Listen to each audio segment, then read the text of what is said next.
Hello everyone, my name is Pravesh and today we are talking about fundamentals of programming languages. कुठलाही time waste न करता आपण direct syllabus मध्ये घुसणार आहे. त्याआधी या सब्जेक्टचं आपण इंट्रोडक्शन बघून घेऊयात. फंडामेंटल्स ऑफ प्रोग्रामिंग लँग्वेज हे आपल्या सब्जेक्टचं नाव आहे, राईट? ऍक्च्युली ते फंडामेंटल्स म्हणजे काय ते आधी आपण समजून घेऊ. थेरोटिकल बघायला गेलं तर फंडामेंटल्स बघा काय असतं. In simple word, fundamental are the most basic and important things you need to know or understand about something. ते झालं थेरोटिकल. आता आपल्या लँग्वेज मध्ये समजून घेऊयात. फंडामेंटल्स म्हणजे काय असतं. कुठल्या पण एखाद्या गोष्टीचं जे तुम्ही बेसिक्स माहित करून घेता ना त्याला आपण फंडामेंटल्स म्हणतो. सिंपल वर्ड, सिंपल गोष्टी ठेवा, कॉम्प्लिकेशन जागा करून घेऊ. एकदम सिंपल लँग्वेज मध्ये समजून घ्या, ठीक आहे? फंडामेंटल्स म्हणजे काय असतं. एखाद्या गोष्टीचं जे तुम्ही बेसिक्स माहित करून घेतात त्याला आपण फंडामेंटल्स म्हणतो, राईट? पुढं फंडामेंटल्स म्हणजे काय कळालं. आता फंडामेंटल्स ऑफ प्रोग्रामिंग लँग्वेज रे, इथं नीट कॉन्सन्ट्रेट करा. फंडामेंटल्स ऑफ प्रोग्रामिंग लँग्वेज म्हणजे प्रोग्रामिंग लँग्वेज साठी ज्या बेसिक्स गोष्टी लागणार आहे आपल्याला, ज्या बेसिक्स कन्सेप्ट क्लिअर होणार आहे आपले, ते सगळे कुठं क्लिअर होणार आहे तर ह्या सब्जेक्ट मध्ये क्लिअर होणार आहे, ठीक आहे? बघा आता बघू आपण प्रोग्रामिंग लँग्वेज म्हणजे ऍक्च्युली काय, राईट? फंडामेंटल्स म्हणजे कळालं ना, एखाद्या गोष्टीचं जे आपण बेसिक्स माहित करून घेतो त्याला आपण फंडामेंटल्स म्हणतो. आता पुढचा जो पॉईंट आहे प्रोग्रामिंग लँग्वेज. प्रोग्रामिंग लँग्वेज म्हणजे काय असते थेरोटिकल बघून घेऊया. बघा, it is a communication media between user and computer with the help of which user can give commands to computer so as to execute different tasks is called programming language. Theoretical definition थोडी साइडला ठेवू, आपल्या language मध्ये discuss करू आपण. Programming language ह्या topic वर discuss करण्याआधी आपण 3 क्वेश्चन सॉल्व्ह करून घेऊयात. त्यानुसार तुम्हाला प्रोग्रामिंग लँग्वेज म्हणजे काय हे एकदम क्लिअर कट आयडिया येऊन जाईल, ठीक आहे? सगळ्यात पहिला क्वेश्चन, प्रोग्रामिंग लँग्वेज आपण कशासाठी शिकणार आहे?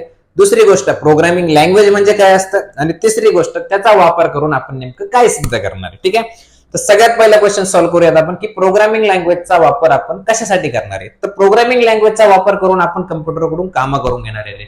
आता कम्प्युटरकडून कामं करून घेण्याचा आणि प्रोग्रामिंग लँग्वेजचा काय संबंध आहे? तर सिंपल संबंध आहे. बघा, मला तुमच्याकडून जर एखादं काम करून घ्यायचंय तर मी तुम्हाला सरळ मराठीमध्ये सांगेल, कारण की तुम्हाला सगळ्यात जास्त कुठली लँग्वेज कळते? मराठी लँग्वेज कळते. मी काय बोलतोय, मी काय काम सांगतोय हे सगळं तुम्हाला अंडरस्टँड होईल मी जर मराठी लँग्वेजचा वापर केला तर, आणि तुम्ही मला काम करून द्याल. क्लिअर आहे, ठीक आहे? पण आता मला काम कुठल्या ह्युमन कडून करून घ्यायचंय की नाही, मला काम कुणाकडून करून घ्यायचं? एका मशीन कडून करून घ्यायचंय, कम्प्युटर कडून करून घ्यायचंय. मग कम्प्युटरला मराठी लँग्वेज कळणार आहे का? तर नाही कळणार. कम्प्युटरला कुठलीच आपली ह्युमन लँग्वेज कळत नाही. कम्प्युटरला फक्त एकच लँग्वेज कळते जिला आपण म्हणतो programming language. Simple. Programming language कशासाठी वापरणार आहे?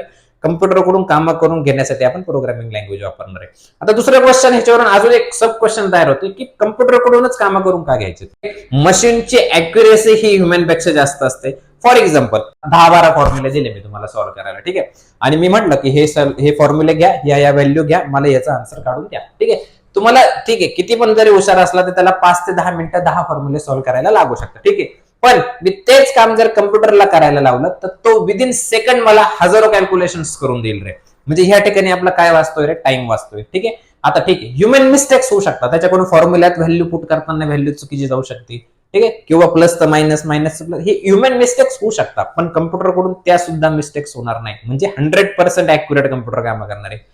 या छोट्या छोट्या गोष्टी आहेत ज्याच्यामुळे आपण कम्प्युटरला रेफर करणार आहे आणि कम्प्युटरकडून कामं करून घेणार आहे, राईट? आता काही जणांचा असा प्रश्न असेल की कम्प्युटरकडून कामं करून घेणार आहे म्हणजे नेमकं काय करणार आहे? तर बाकी वेगळं काही कामं करून घ्यायचे नाही. आपल्याला फक्त अर्थमॅटिक ऑपरेशन्स, इक्वेशन्स वगैरे असे छोटे छोटे जे कॅल्क्युलेशन्स आहे, किंवा काही प्रिंट करायचंय, काही डिस्प्ले करायचंय, काही सॉफ्टवेअर बनवायचे, असे छोटे छोटे जे काम आहेत ते आपण कम्प्युटरकडून करून घेणार आहे, राईट?